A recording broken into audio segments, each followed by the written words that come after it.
The most challenging part of being the Commander-in-Chief of the Armed Forces of the United Colonies, as my commission was dated more than a year before our Declaration of Independence, was simply keeping an army in the field, keeping them fed, clothed, keeping recruits in full measure in our forces.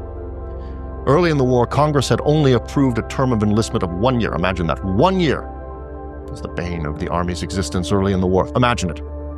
You take a man who has just left his farm or his shop or indeed his father's house. You spend months teaching him the rudimentary exercise of a soldier.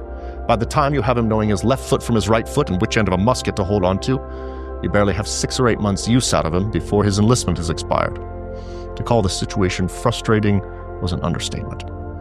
Fortunately, by 1777, Congress approved a longer term of enlistment, 3 years or the duration of the war. And yet, still, it was difficult to keep men in the field.